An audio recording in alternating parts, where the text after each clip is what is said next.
Hello mga ka-idol. So ngayon may ituturo na naman ako sa inyong napakagandang kanta, no, by Glock9, yung Upuan, no. So may nag-request sa atin, maraming salamat sa request mo. So yung request niya pala mga idol is yung Upuan ni Glock9, no. So inulit.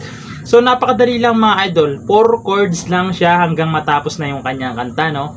So yung ituturo ko sa inyong pattern muna, no, yung pattern reggae, no. So basic lang, no. So ito lang muna yung pinaka-base natin. Okay, ito.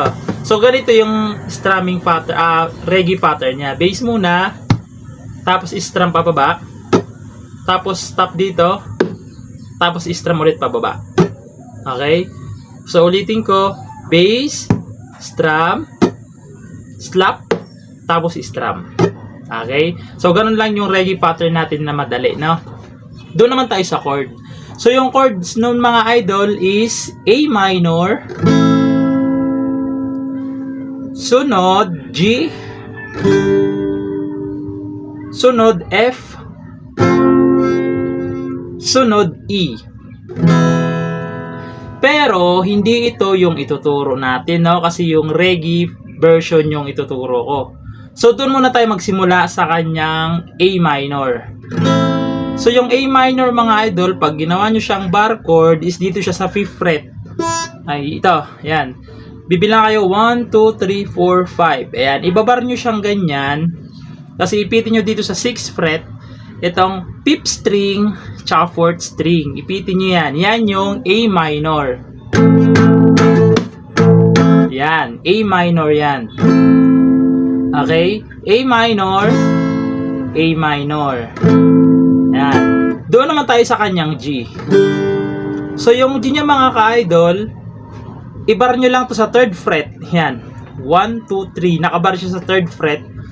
Tapos iipitin nyo naman dito sa 4th fret ay itong 3rd string. Ipitin nyo yan. Ayan. Tapos dito sa 5th string, 5th fret pala. Dito itong sa 5th fret, 5th string, tsaka 4th string. Ayan. Ayan yung kanyang G.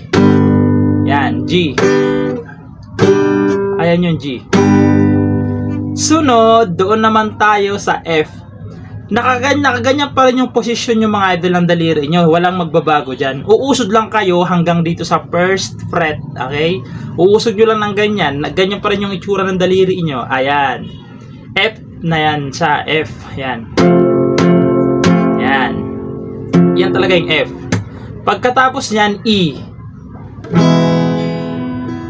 Pag binar chords natin yung E, andi dito siya sa may 7th fret.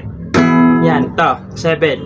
1, 2, 3, 4, 5, 6, 7. Yan. Sa 7th fret, ibar nyo tong ganyan.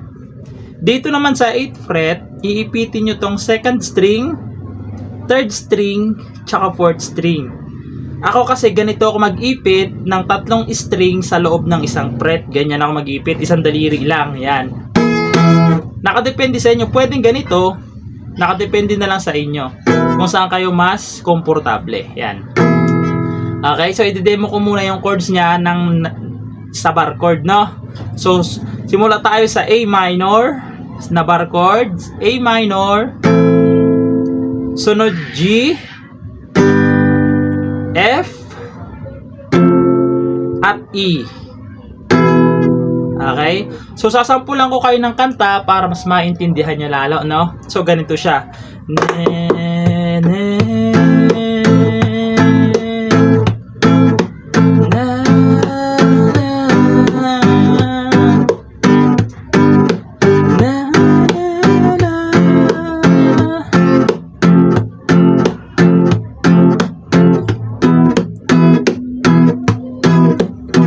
Tapos, ipapasok na yung kanta.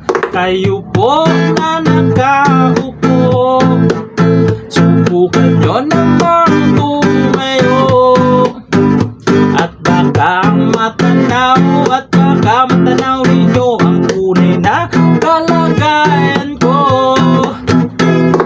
Tao po rin dyan po ba kayo sa loob na malaking bahayan, malawak na bakuran, mataas na pader, pinapaligi, at nakapilang mga mamahalin sa sakyan, mga bantay bantay na lang yung ulo ng bulong. Wala namang kasabero, marami ang nakabulong. Lumakas man ang ulan ay walang butas ang bukong. Okay?